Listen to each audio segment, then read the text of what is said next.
The best coverage of high school and college athletics in Northeast North Carolina begins now.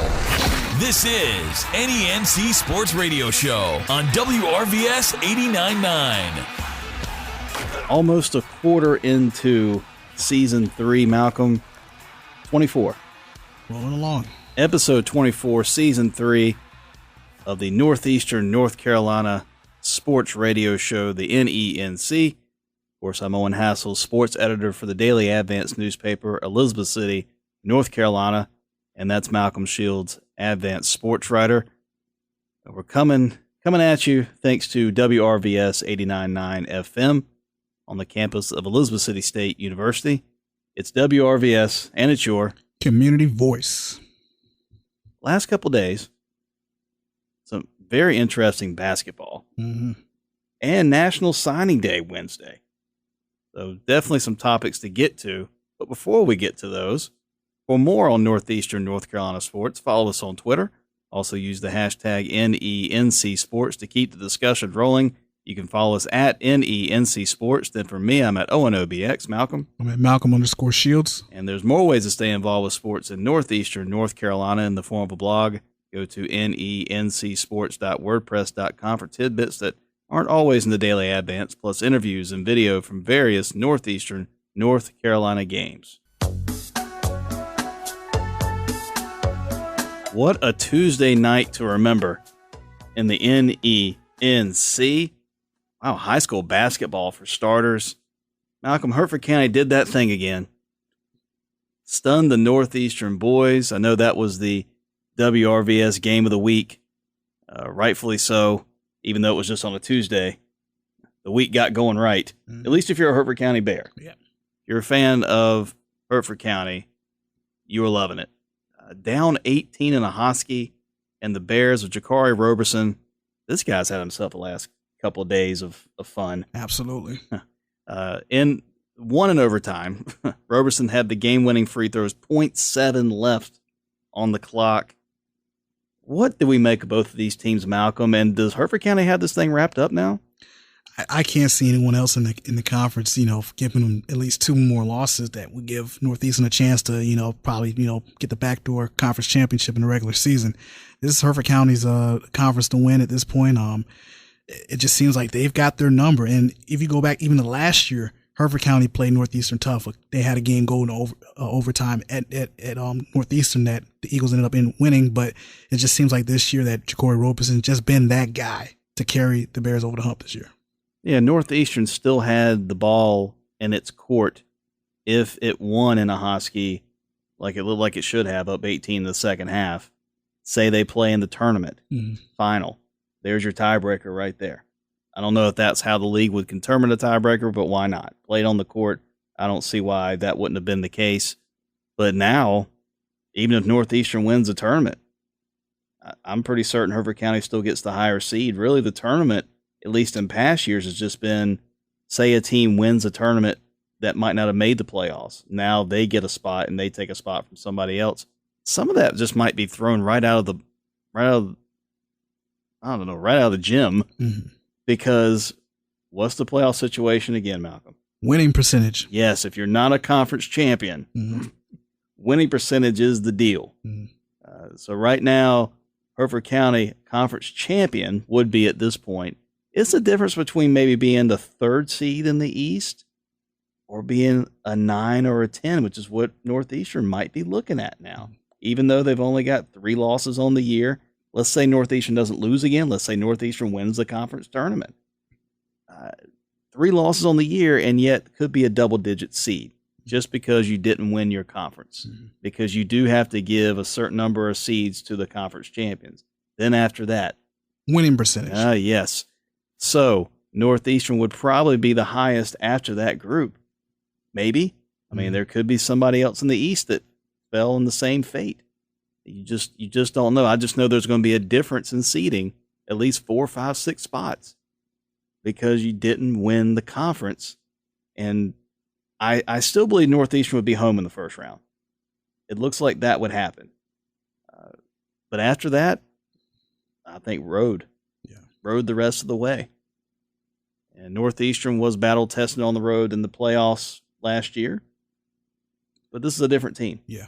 I think that's pretty obvious. This is a different bunch. And you're up 18 in the second half. You got to close it out. Up in the first game against Hertford County. 3 of these games in the last 4 meetings, I believe, have gone to overtime. One triple, one double. I think last year was double overtime in the regular season. That Northeastern won. And then overtime on Tuesday night in a Husky. And you don't want to discount what Charles Simmons does each and every year coaching Hertford County. He's always got the guys playing well this time of the year. I mean, look at December, though. Is this the same Hertford County team that lost to Gates? Yeah, at their own tournament. Right. Yeah. That's what I mean. Hertford County Christmas tournament. Lost to Gates. Northeastern then smashes Gates in the final. That's become the Northeastern Christmas tournament. It really has. They win it every year. Yep. And don't have a lot of trouble doing so each and every year. But the whole tournament team is just Northeastern players. But as we've seen, that tournament doesn't mean a whole lot when it comes to this time of year. Helps with the winning percentage, which is what Northeastern's going to have to lean really heavy on now. The best thing is obviously to have great winning percentage and a conference champion, because then you could be fighting for a 1 or 2 seed throughout the whole East.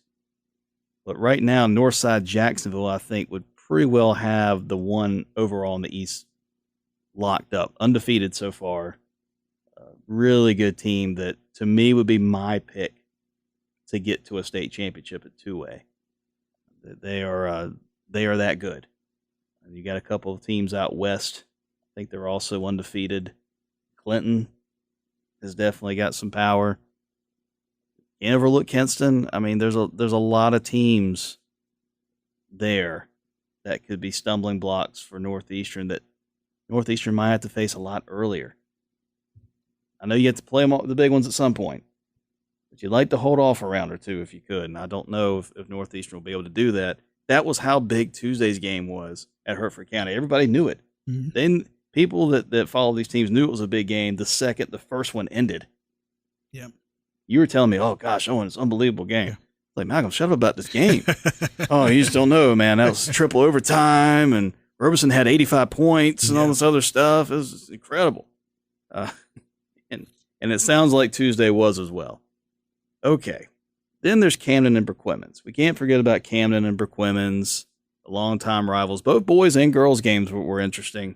Lady Pirates took hold of 3rd in the Coastal 10 Conference from the Lady Bruins. Kept the rivals on ice late in a 43-32 win. At one point, it was 28-all. And then Berquimans went on about a 12-1 run. Camden didn't score again from the field. They had a free throw during the stretch, of course, the 1 point. Haley Lloyd hit a 3-pointer with about 2 minutes some change left. And the game was pretty well decided at that point. McCrae Knapp, Zakia Lumsden, you've got some experience there for Berquimans that I believe will ensure that they finish at least 3rd in the conference. Right now, Plymouth girls will not lose in that conference. Ocracoke girls, maybe at some point. I don't know what the rest of Ocracoke's schedule is, but I know they are still ahead of Berquimans. So that looks like Berquimans girls being 3rd. And here's the part for Berquimans. Winning percentage once again. They're at 500 right now. Yeah. Yeah, you finished 3rd in the conference, but we know what the playoffs are about now. Berquimans girls could be on the road. Very easily could be on the road. Camden's girls likely on the road because they would finish likely no better than 4th. So there's those 2 teams. Now the boys. Oh, this was like a relief if you're a Berquimans fan. Got over that mental block of Camden winning 58-53. But the bigger part about it, Malcolm, created a four-way tie for first in the Coastal 10 Conference with Plymouth and Gates all have 2 losses now. It just seemed like last week Camden's on top of the world. Yep. But if you ask Coach Mark Harley and others with Camden, they were worried about it because they still had to play Berquimans again. They still had to play Plymouth twice. Yep. Mm-hmm. Berquimans has to play Gates twice. So there's going to be a lot of shaking up here. It's not going to finish as a 4-way tie for first, people. That's what I mean. someone's going to get this thing out right. There's no conference tournament this year, again. So the pitfalls of being the Coastal 500 Conference. So regular season champ is it, as it should be. And we've seen 3 of these 4 teams, Malcolm. No conference tournament once again, so no tiebreaker with that, but I just don't see there being a need for one. Who wins this thing? Man, it's going to be close. I'm just going to go with the hot team right now. I'm going to go with Plymouth. I think they got 6 wins in a row. You got to think that they're starting to come into form right now, and having those 2 games within the next couple weeks against Camden, you got to think that Plymouth has a good shot of taking the conference title.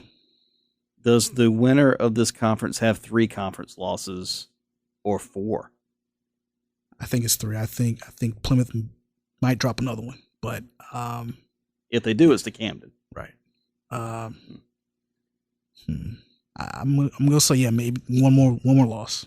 It's almost as if Camden and Gates equaled themselves out or leveled each other off, because the way Camden won with J.R. Williams' steal in the final seconds, and then it looked like Gates was just so discombobulated watching your video, Malcolm. Okay, we got to throw up shots right now. And then you got some time, set up an offense. No. Yeah.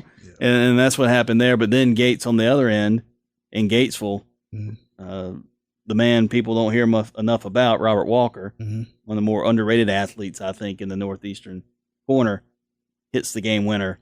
So it equals out there. It's like, okay, you got your 1 conference loss out of the way, but now the Brookwomen's loss is starting to loom big.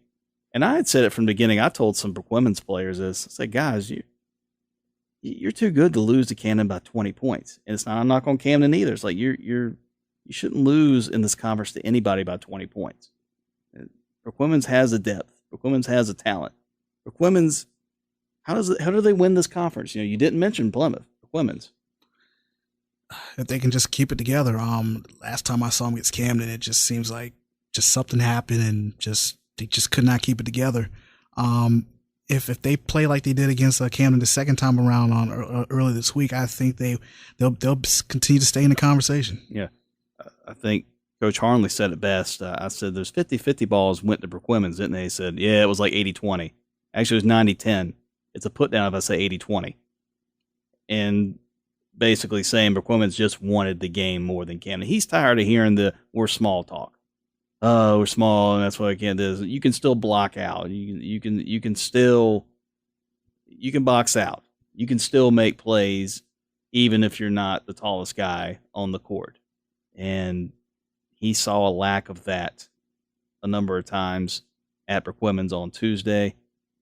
Brookwomen's was without Bailey Simons, strep throat, out for the rest of the week. So you lost a quality shooter there, which made me wonder even more what Brookwomen's could do. Dallas Hall picked up the pace. He hit a couple big threes. And this scrum near the end of the game, which I've posted on Twitter for people to see, was just something else. Camden's got the ball down 1. They get into the paint. They throw up kind of a wild shot. Camden kid does get a rebound. As he's falling down, he just throws something else up there. I guess he's worried about traveling, so that's okay. But no one's there to pick up the ball. People are standing, which I know Harnley was eating at him. And Brookwomen's gets the rebound. I believe it's Malik Leach sends out an outlet pass 3/4 down the court to Keenan Downing. He tries to go in for a basket, and there's keep in mind, only like 40 seconds left, maybe 30-some seconds left. Instead of maybe pulling the ball back out. You're up 1. No shot clock, people. High school basketball. Instinct, I understand. Kids, we're not on the court. Who knows if I'd do the same thing. But he slips and falls. The referees let him play through a lot of this, which I thought was fine. Let them play it out if it's not something just really egregious. He keeps enough of his dribble and then kind of loses the ball a little bit on purpose so he doesn't get called for the travel. It bounces around. All of a sudden, Dallas Hall rips it from a Camden player. Wow. Takes a couple steps back, and everyone's like, Dad, don't shoot. Just hold the ball. Make him foul you. You're up 1. Shoots inside the 3-point line, mind you. He backs up like you're going to go from 3. Instead, he doesn't see the 3-point line or something. Makes the shot anyway. You're going, oh my, no, oh, all right. Place is going nuts. What people didn't really see much of that later on is Coach Tommy Johnson with Brookwomen's is telling players to foul Camden with seconds left because they're up 3. He doesn't want to see Camden hit a 3. Foul them, which is a good idea. It almost came too late because Brookwomen's fouls, I think, J.R. Williams, if I'm not mistaken, and maybe like a second later, he just goes ahead and shoots anyway and makes the 3. Imagine if they would let that one stand. Yeah. Tie game, free throw to take the lead. Camden wins by 1, and that would have been a tough place to have been at that point. I don't think it would have been worse than football. The football game at Brookwomen's losing in the rain like that with no one being able to tackle Brandon Underwood kind of thing. Didn't happen. You could just, again, the relief on the faces of the guys at Brookwomen's. They had lost the last 6 to Camden. I had to look up to see the last time they beat Camden in basketball. So last 6, a couple of them have just been absolutely throttled. So that, if for nothing else, that was huge. But the guys want to keep in the perspective that it created that logjam atop the league, which is more important right now. And really showed, too, that Brookwomen's, again, better team than – they were only a couple possessions down, I think, in that last game with maybe 6-7 minutes left and let Camden run wild. And it's really what happened there. So this Coastal 10, Northeastern Coastal basketball, again, big night Tuesday. Edenton boys won. Beat Bertie. And then Wednesday, Pasquotank's boys beat Edenton by 20. Big Corey Jackson with a monster game. Avion James and company. I mean, Pasquotank sorely needed a victory. You felt like they were just off the tracks. This doesn't completely get you back on the tracks, but good gosh. It helps. Yeah, I hate using that term sometimes of like, God, he needed a victory. When do you not need a victory? However, if you've lost a bunch in a row, it becomes pretty daggone vital because you feel like you've lost your team. And hopefully you can look back and say, we got that victory. The tournament's coming up in a few weeks. We can get ready for that. Maybe surprise some people. If Avion James can play at a high level, you've got the big inside in Corey that's tough for anybody to handle. He might be the best big in the area. I mean, is there any? I mean, he's got a nice touch around the basket. It's just if he can get to his spot, and then when he's when he's pushed away from his spot, if he can reestablish himself more consistently, and maybe if he can get himself his condition a little bit better. I mean, he's a tough cover for a lot of people in this area. Yeah. There's already talk about Player of the Year in the Northeastern Coastal Conference. That talk came from me. I'll start the discussion. Before the year, preseason had DeMar Sutton, Northeastern. He's had a good year. Jaquari Roberson, though. Yeah, another level. Doesn't he have to be the guy? Yeah, yes. I put out there, maybe he should play basketball, too, for Wake Forest. Really? Yeah. I mean, John Collins from Wake Forest, he's had a great year. Maybe one of the best 2 or 3 bigs in the ACC. Imagine having Roberson as like, what, a stretch 3, 4 guy? I don't know exactly where you'd put him, but there's a spot for him. The kid can shoot outside. He can go inside. He can play a little bit of everything. Why not just put him on the bench? Yeah. You're Wake Forest. You're a small school anyway. Let them give it a shot. So football and basketball for Jaquari Roberson. I'm gonna throw my name in the hat for it. Maybe he doesn't want it, but I'm putting it in there anyway. Northeastern Coastal Conference Player of the Year. That's him. Coastal 10 Player of the Year for boys, I think is a little tougher situation. But I'll tell you someone who's exciting to watch in the Coastal 10 Conference, Malik Leach for Brookwomen's. This guy, he made some moves. He made a couple Camden guys look absolutely silly. I mean, he's got some moves off the dribble. It's just, wow. He had the crowd lit on quite a few plays. But he got in foul trouble. So did a few other guys Tuesday that made you wonder if Brookwomen's could hang on. Camden, I think, was in the double bonus, like 6 minutes left in the second quarter. I know it doesn't make sense, but I think that was about right. There's that many fouls called on Brooke Women's. And somehow Coach Tommy Johnson found a way to work with lineups and keep guys foul free to do it. And that's why he's won his share of games and done what he's done throughout a career that's 20 plus years. So again, I don't know what Coastal 10 Player of the Year. Girls will be Brittany Franklin with Plymouth. That I don't see anybody that's even come close with her. The girls for the Northeastern Coastal Conference. And that's interesting. I mean, you've got a lot of candidates. Yeah, I mean, you could pick 2 or 3 different players from Bertie. Mm-hmm. Kia King. Mm-hmm. But she was a preseason, I think you had. Mm-hmm. Yep. Maybe Autumn Mornings, also from Bertie. What about the case for Brianna Proctor of Northeastern? I realize they might finish 6th in the conference this year. She has had a injury of her shoulder, so she hasn't played the last 2 games. Northeastern has subsequently lost those last 2 games. But her numbers are still out of sight. Yeah. She's got to get a couple votes. Mm-hmm. It is hard when you're that low, but I believe a few years back in the ACC, Eric Green with Virginia Tech. I think he had a monster year. Virginia Tech was pretty poor, and he was at least all ACC or something. He might have been consideration for Player of the Year. I'm just trying to think of a comparison here, and I don't know where else I could find it. But Brianna Proctor definitely would be all conference. We know that, and I don't see why she wouldn't be all area again this year. Player of the Year in the league is going to be a tough sell because they're so far down on the far down in the standings. If Northeastern was 3rd, 4th, I think the argument would be a lot easier to make. But 6 maybe could finish last. This team could finish last in the conference. They should not be finishing last in the conference. No, should not. I mean, don't at me on that one, people on Twitter. Just telling it like it is. Do the Northeastern girls sneak into the playoffs? No. There's no sneaking. What's sneaking there? They didn't sneak in last year. That's true.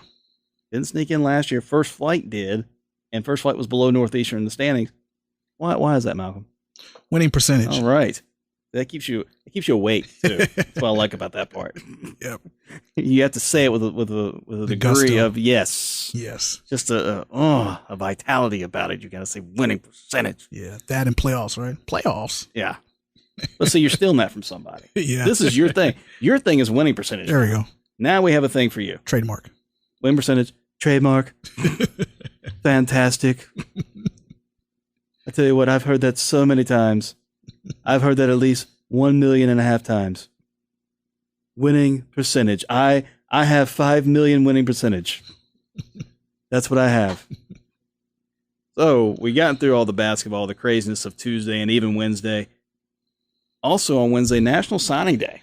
Absolutely. You know, a lot of colleges, bringing in some new talent to, fill up their stable. And even right here in our own backyard, Elizabeth City State, brought in some kids. And, I don't think, we'd be a little bit remiss without, bringing in a former guest and, a longtime friend of the program, to help us talk about it. Coach, you there?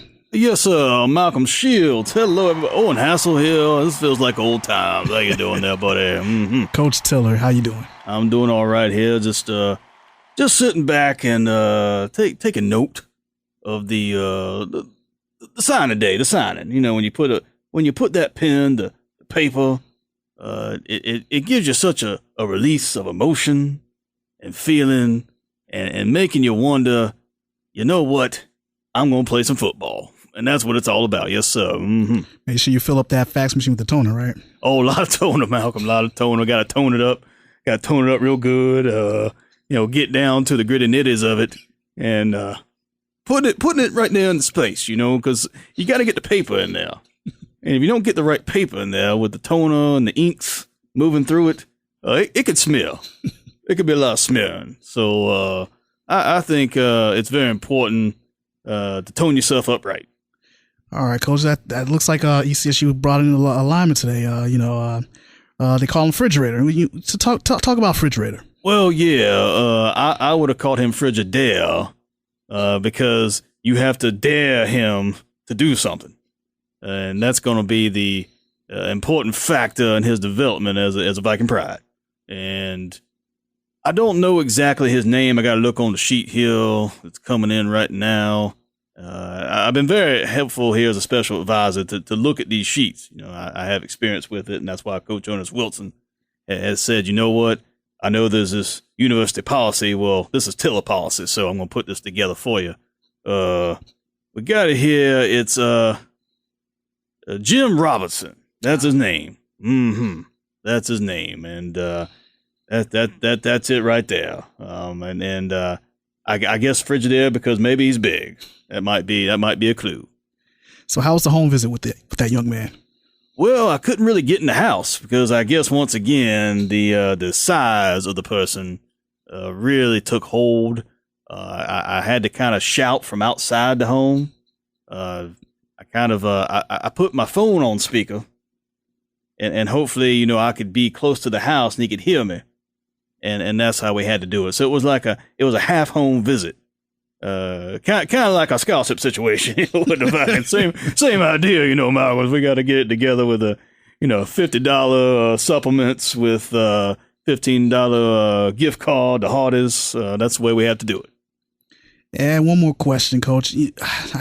I know you're always talking about, you know, putting a fence around the backyard in the corner, but it looks like you got a quarterback there from the New Orleans area, Cooper Mannings. Well, I wanted to keep that more of a secret because you hear about Manning and I get worried. I get really concerned because I don't know what type of coaching the Manning has gotten. I've heard there are some coaches in northeastern North Carolina who have coached Mannings before, and I don't want to step on any toes. But yes, he would be a nice welcome addition to Viking Pride, and I would look forward to seeing him come in there in that blue and white, coming out of the field house, making things happen, and making sure we don't have another season of Even Stevens. Hey, Coach, it's always good talking to you. I appreciate it. Fantastic, Malcolm. Thank you there. And I know I don't want to say too much, but I look forward to seeing you soon. And I'd like to say that ECSU has been very good to me, very, very good to me. And I'm just glad to be a part one more time of Viking Pride. And that was Coach Favorly Tiller joining us on the show. We'll be right back right after this. Keep this conversation going right now on our Facebook page. More NENC Sports Radio Show is coming up. Discover graduate education at Elizabeth City State University. ECSU currently offers 4 graduate degree programs: elementary education, biological sciences, school administration, and mathematics. To learn more, contact the Office of Graduate Education at 252-335-3947 or online at ecsu.edu. Sportsmanship, it means a lot of things. It means showing respect for the opposing team and being a good host for our visitors. It's about modeling good behavior and not getting caught up in the emotion of the moment. It's about winning with humility, losing with dignity. It is about making my high school games. It's a good memory that I can enjoy for years to come. Mr. Official, Mom, Dad, Son, Daughter, Coach.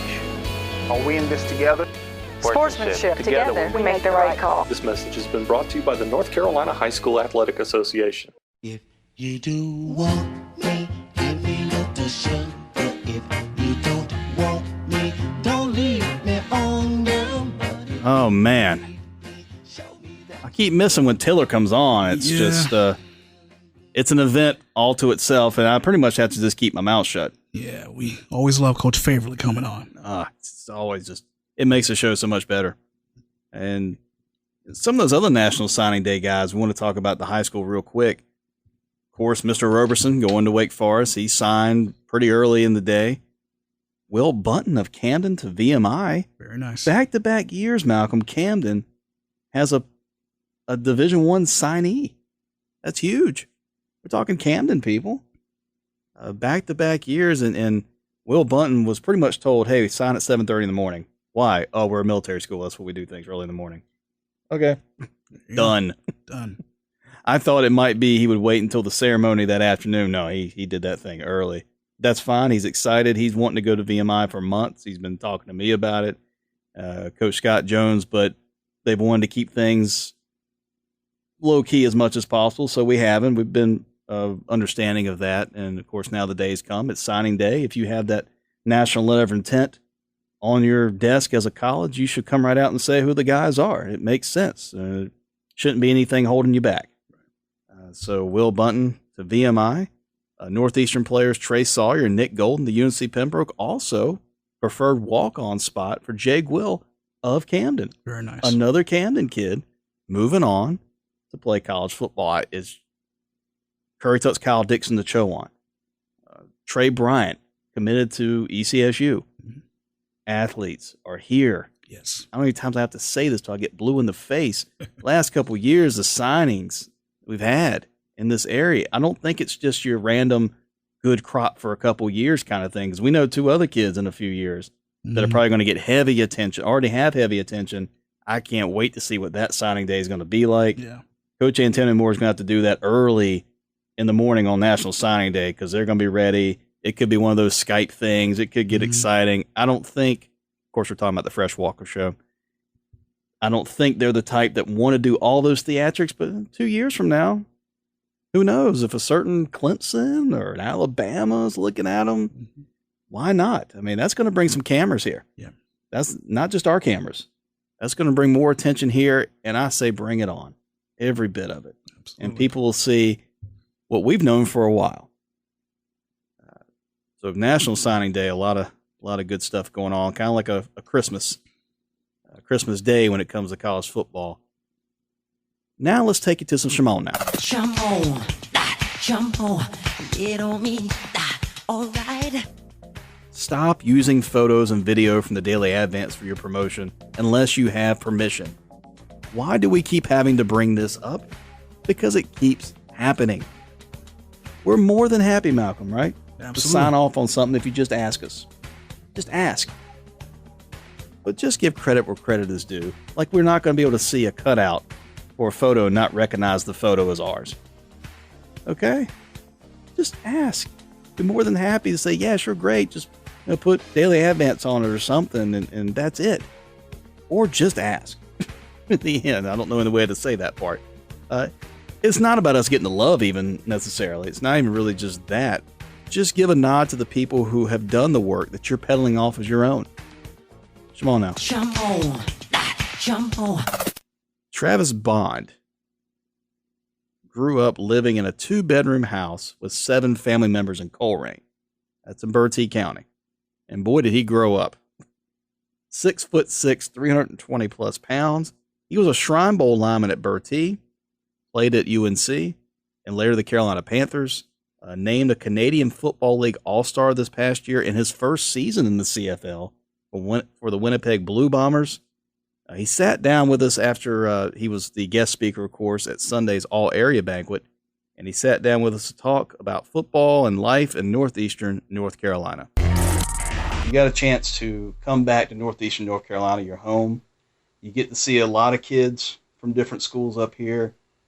Any familiar faces of like maybe parents or anything like that you recognize? Well, Coach Moore was one of the familiar faces, and his son Allen, because they was a part of Northeastern. Allen brothers, Antonio Moore, Northeastern football. So they're part of Northeastern athletics. So just had a few memories. How we used to beat Northeastern back in the day. Had fun talking about that. Yeah.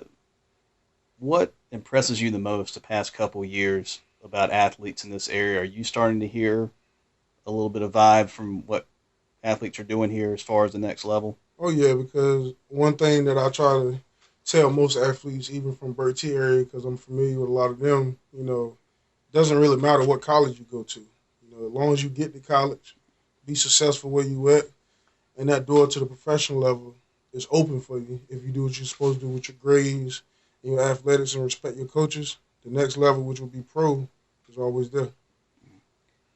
At Bertie, you were a Shrine Bowl player.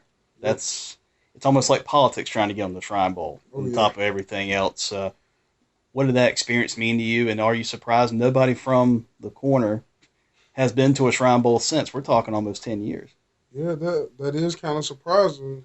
I mean, when I first got there, you playing against, at that time period, North Carolina had some of the top players in the nation. You know, Dante Moss, Sam Montgomery, they were the number 1 and 2 defensive ends in the time at the time. Montgomery was from South Carolina. Dante Moss was from Jacksonville, North Carolina.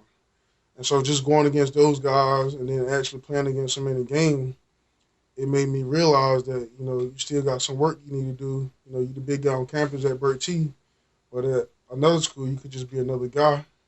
And so what I tell athletes now that hasn't had a chance to play against some top competition, you just need to keep working until you get there. And when it's time to go against that person, do what you got to do. Moved on and played at North Carolina, and then a year for the Carolina Panthers, and then the then St. Louis Rams. Yep.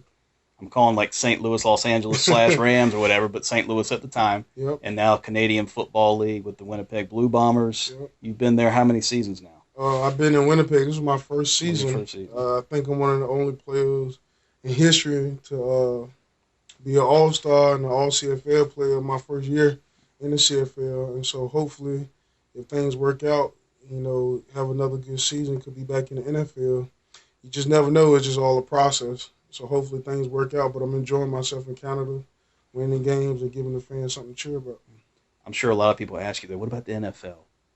If you get a chance to go back there, that's still where the brightest stars are. But the Canadian Football League has done very well. I have a few other players from here like Emmanuel Davis and Manio. But if you get that call. If I get that call, I'm pretty sure I'm going to go back. You know, I'll never take that from the CFL because it taught me things there as well. And so I like bright lights as if anyone else would at that particular moment. And so if I get that call, I'm pretty sure I'm going to cross back over to the NFL. Bertie County, a lot of pride in athletics. Jethro Pugh, Jessica Breland, Kent Bazemore. Mm-hmm. These guys, you've known them well, or you knew Jethro Pugh. How much pride is there in Bertie for their athletics? Very proudful. You know, Jeffro, I met him back in 2007. You know, big guy, big hands. And he had on like 2 of his Super Bowl rings. And so when I met him for the first time, I actually didn't know who he was. I only heard talk of him. But as I'm sitting there, I could remember him just staring at me, and I got presented with an award that night. And not only him, we got guys like Tootie Robbins. He played in the NFL for 14 years. A lot of people don't even know that. He actually went to school with my mom. And we got Didi Hoggart, played in the NFL. There's a lot of guys or people that played on the pro level. And I can remember back when I was in high school, you know, athletics then was a lot different. It was just like Hereford County and Burt T won the conference each year. Then I think Northeastern, when I got to high school, had made a turnaround. They was beginning making a lot of noise. And so at that time period, they called it the Golden Age, as if it was Larry Bird and all those guys, because we had so many great athletes from every school that could play multiple sports, multiple positions. So at that time, it was a lot of superstars at every game. From little old Bertie County. Amazing. 3 professional players right now. Actually, 4. 4? There you go. Enlighten me. Keon Moore plays overseas. Kent's younger brother, Waukeven Bazemore, plays overseas. And I think that's about it. And it's just like being on the court with those guys in different time periods. Even when I was there, I was with Kent for 2 years, and then he left, and I was with his brother for 2 years. So, I mean, those time frames and that particular era in Burt T history, I think it was something very special. North Carolina, you were around during academic scandal broke. How have you handled that? You're hearing that from people, and you're having to tell them, I went to class. Exactly. I did what I was supposed to do. Yep. What do people not know about this that they need to know? Basically, the way it was explained on the social media or whatever, I mean, a lot of it came from, I don't know, a lot of hearsay, because some of the classes that they had talked about, I have no idea what classes they were, because I know I went to class. I can't speak for everybody else, but I know myself went to class. I did all my work on my own. So a lot of that scandal, even for myself, is a lot of hearsay. I don't really know how everything went down. I just know that I was okay, and I had nothing to do with it. Is that tough to hear, though? It is, because you get a lot of people joking about it, saying, they don't do work at Carolina. And in my eyes, I think Carolina is one of the most prestige schools in the nation. I mean, it's statistically true. So, some of your fondest memories playing sports here. Oh yeah, you mentioned a few with Coach Antonio Moore beating Northeastern. Oh yeah, that you had to get him while you could, right? Oh yeah, because I can remember playing AU basketball with him, and I can remember on some of the trips he would talk about how Northeastern was going to beat us, and Durante McNeil was going to have 300 yards rushing. I mean, I can't take nothing from Northeastern in that time period as well, because they had some really great athletes. But at this time period, Northeastern was supposed to be the best school. One year in particular was my freshman year, the first time I actually played against Northeastern, and they were picked to win 60-0. We actually beat them 20-14. I think they had about 7 turnovers, and I think that helped me gain a lot of confidence myself as a player.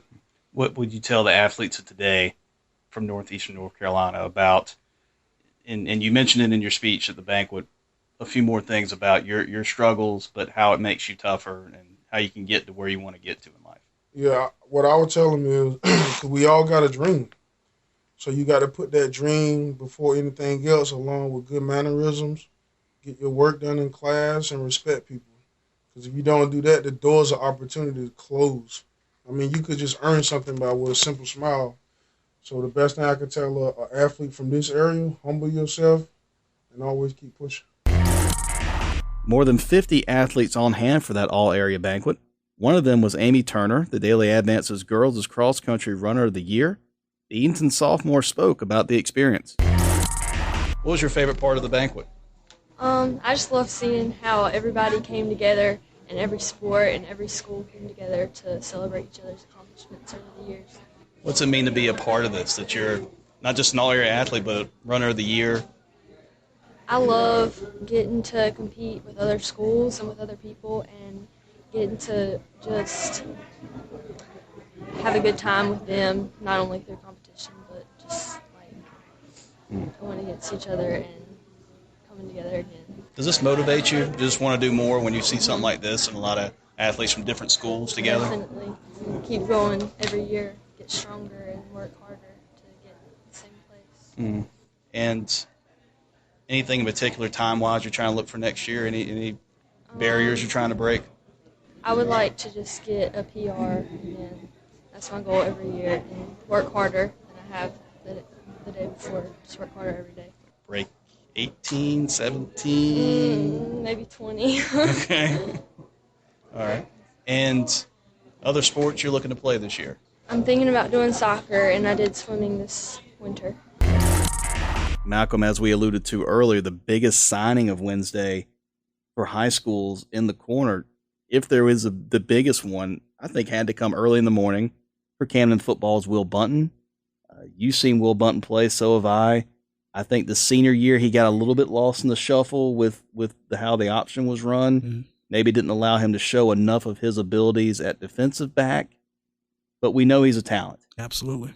And I do think VMI is going to have a spot for him there at defensive back.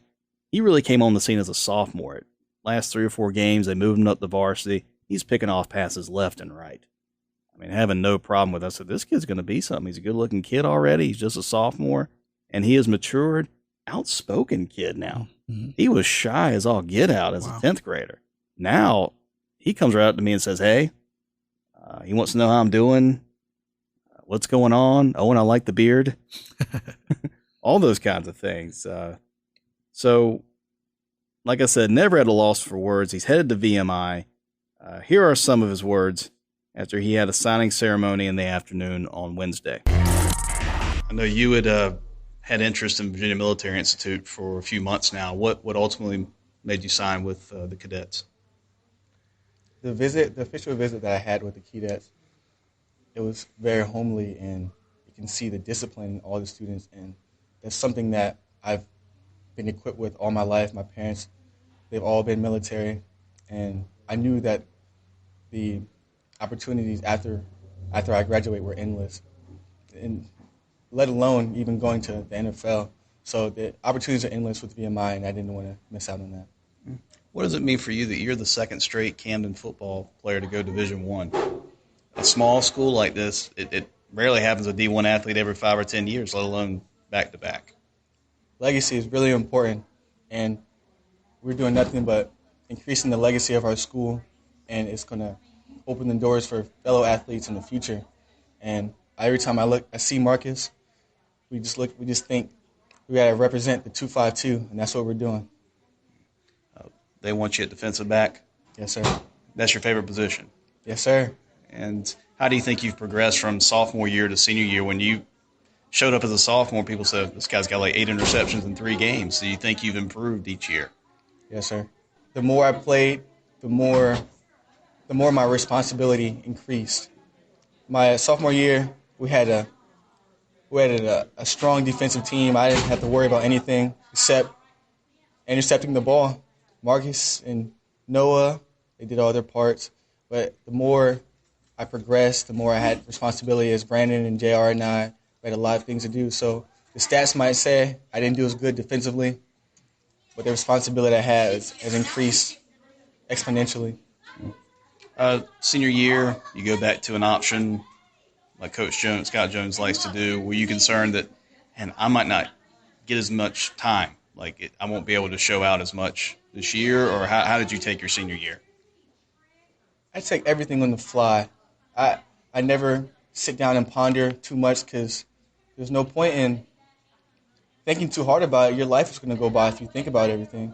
So I looked at it as an opportunity to play running back. That's the first position I ever played when I was 9 years old, in running back. So it was a cool reunion to run the ball again. I know I was a little undersized, but I still made it work. Did okay. Times you even played quarterback. I've always been told by Coach Harley that I was at the build of a quarterback. But I never really believed him. But the more he believed in me, the more I believed in myself.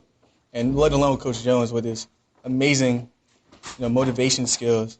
So I happened to get some of it done. We didn't win at all times, but I tried my best. The end of the year, winning a number of games there late, did that give you some optimism? Yes, sir. Just for your own career, we're going in the right direction here. I'm leaving the program in a good state. Yes, sir. I did not want to leave Camden my senior year on a bad note, and I'm glad we didn't. We lost 6 games very early, but we came back. We went on a 4-game tear, and we beat some very good teams that didn't expect us to beat them. They always scheduled Camden on senior night and on homecoming, but we called ourselves the homecoming wreckers, senior night wreckers, because we beat Gates, Perquimans, all of them. So I'm proud to say we did that before I left. So you're part of a military family. You've been to a few places. Yes, sir. What are some of those places?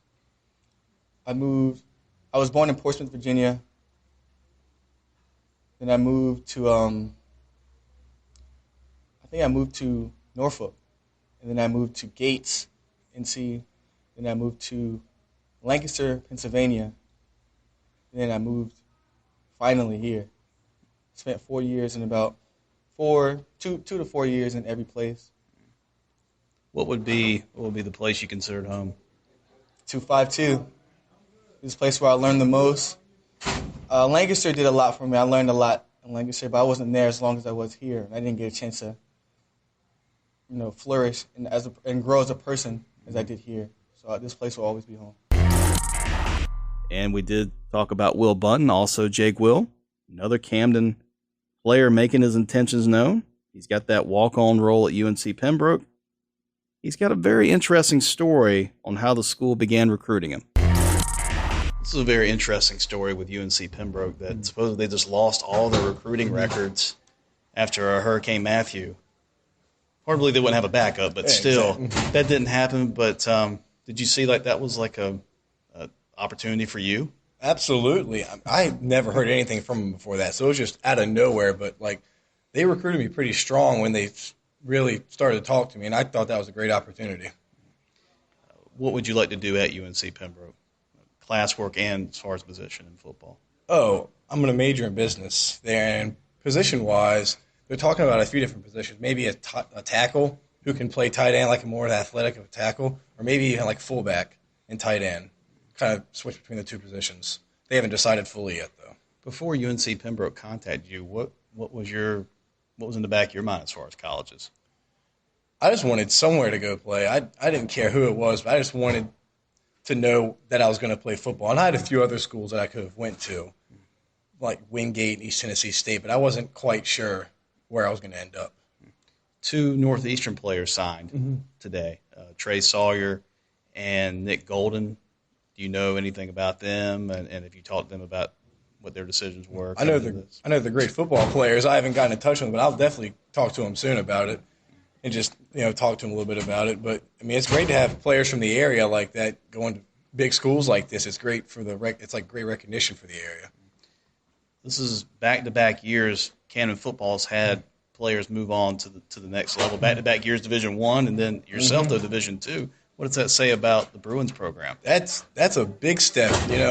For a while there was nobody around from here that played college football. It shows you the coaching, how well that's going, and the talent that's coming through here. You've had a really good group of players that have come through the last couple of years that have really helped that. Some of your favorite moments at Camden? Doesn't have to necessarily be football. I think that Perquimans win this last year was pretty fun. The pouring rain like that was a fun game, and that Gates game too. Nobody thought we would win. That was huge. And what will you miss most about Camden? I'll miss all the guys in the locker room. You miss those relationships that you build with some of your friends and teammates. And it goes by quick. Everybody told you it goes by quick, but you don't realize how quick it is until it actually happens. So I'm going to miss a lot of those relationships that you have.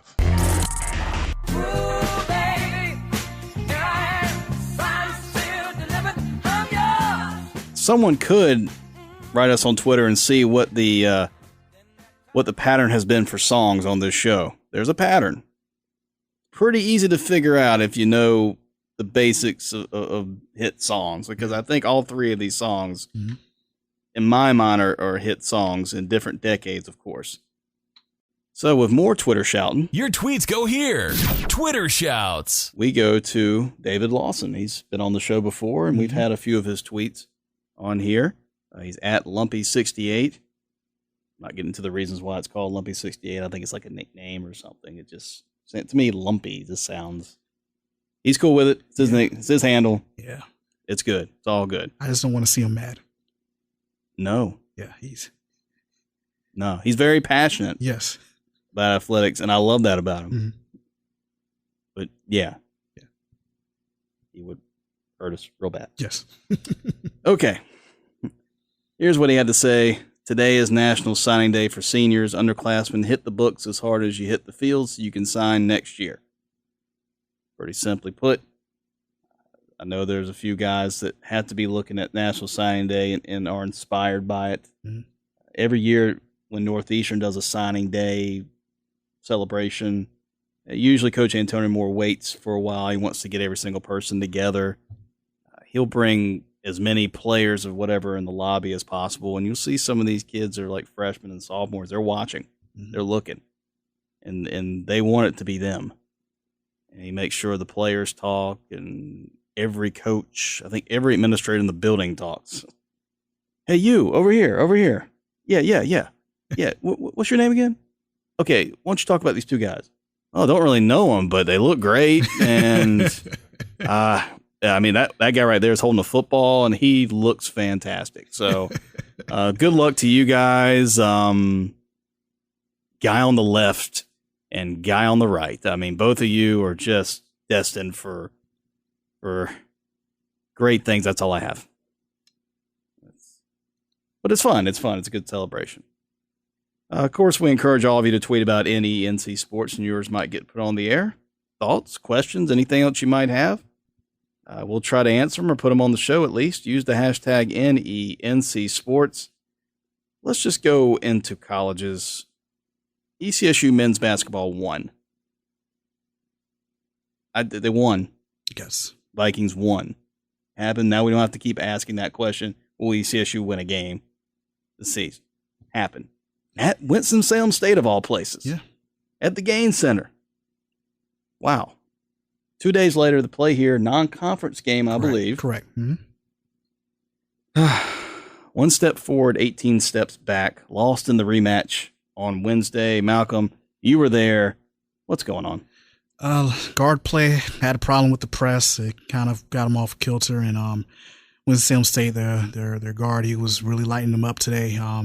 Elon Edwards, he did have, I think he scored over 20 points, but, talking with Coach Grimsley, he would like to see Elon be a little bit more slower pace and take his time at times and, pick his spots. But it's kind of disappointing to see that ECSU couldn't get back-to-back solid performances tonight on Wednesday to make it 2 in a row. It's just going to be interesting to see with the rest of the way, how is this team going to, stay in the game and try to improve that. A lot of guys, this may be the last time they're going to be playing, any sort of organized basketball. How these guys are going to try to rally around and, try to, end their season respectably. This might be the last time Lou Grimsley's coaching organized basketball. That could be a possibility as well. And when you think it's gimmick infringement that your name is Elon, I mean, don't call yourself Phoenix. If your nickname's Phoenix, your name's Elon. Mm-hmm. These are the things I point out. You give us like legit facts and a lot of good breakdown. I throw in some BS. This is what we do. This is the show. This is part of the show right here. This is the show. I'm becoming like the Skip Bayless. Oh, just with a brain. I'm going to give myself credit for that part. There we go. So ECSU men's basketball wins, then loses. Lady Vikings still need their first win in 2017. Chowan on Saturday. I don't think this is the time it's going to happen. Yeah, especially after Chowan beat the number 2 ranked team in Division II women's basketball in Virginia Union this past weekend. It looks like Chowan could, be a team that not only challenges for a championship on the women's side, but also, hey, they could probably get a chance at the NCAA tournament as well. Yeah, obviously you win that tournament, you get in. And I was looking at one point the CIAA tournament. If Johnson C. Smith and Virginia Union, the women's teams, get to the final, both would make the NCAA tournament. Obviously one for certain because one of them's going to win that championship. But Johnson C. Smith's got a pretty good overall record. Looks like they would be the South winner. You might have 2 teams in the CIAA get into the tournament. Maybe that still happens anyway, but I think the chances are a lot greater if they make the final. Now, though, with Union being a tad shaky because not just losing the Chowan, you're up 20 at your place. Could have lost to ECSU here, which, as we have stated before, would have been the biggest upset, men or women's, of CIAA this year. Yeah. ECSU kept the pace about as slow as possible and had a legit chance to win that game.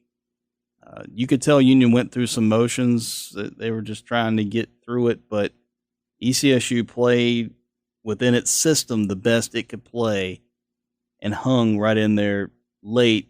There was just some confusion on a few plays, some turnovers late where if they get the right shot, I think ECSU pulls that out. And I don't know what that says for the rest of ECSU season, except for the fact you have one heck of a win on the resume. And does John Hill even stay as coach of the women's team after this year? I don't know. Yeah. I don't know if he necessarily wants it. Yeah. He's never going to say that to us, at least on the record. But he hasn't said it off the record either. I don't know. I mean, he was a men's coach at Lincoln. I think he was just looking for something, needed to find in a hurry, a job, and he got a chance here. I think he's doing relatively well with the circumstances presented him. Absolutely. I think you can definitely give him a break. There have been some games. In the end, they can't score.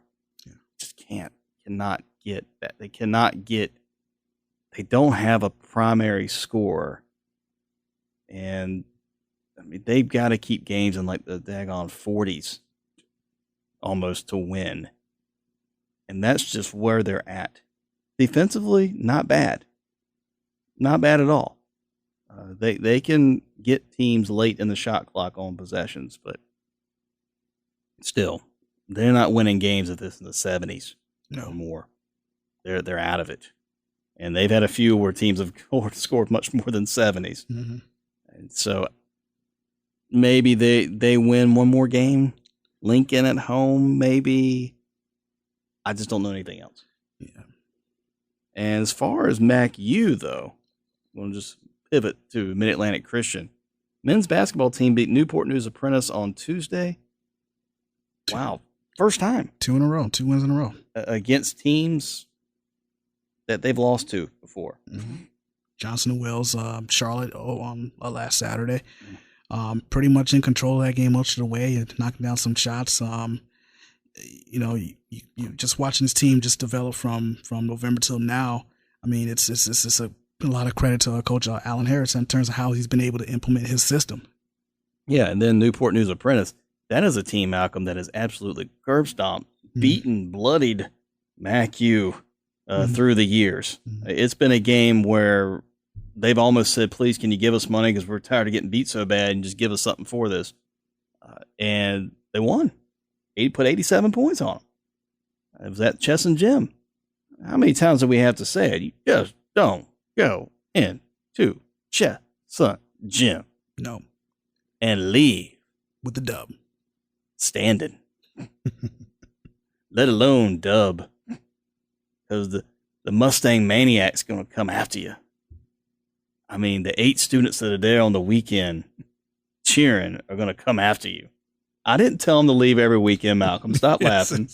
I don't tell them to go home every weekend. You want them to stay. I mean, Chesson doesn't hold but about 80 people. So you only get like 20 of them to show. It can be loud in that place. Absolutely. It can get loud in there. I've heard it before. And in this case, didn't need it, I guess, getting the win. And this is setting up to be a very interesting Bible College NIT tournament for MacU, who is hosting that tournament this year, playing its best basketball at the right time. This is going to be a big event for MacU. We're looking forward to covering it. Absolutely. Great to have a college basketball tournament, no matter the level, at MacU. MacU wins it. That's going to even look better for recruiting for next year. Alan Harris brought a lot of bodies to MacU this year. He lost a couple, of course. That's going to happen. But at one point, he had like 16 guys on the team or something, just outrageous.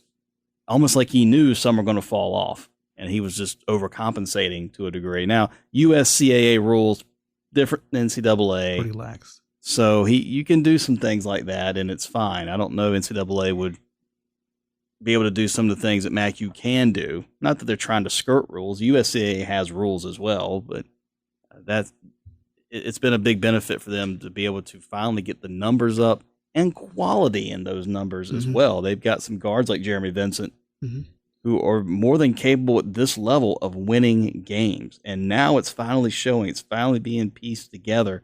And I know that's got to be exciting for Mustang Nation. There you go.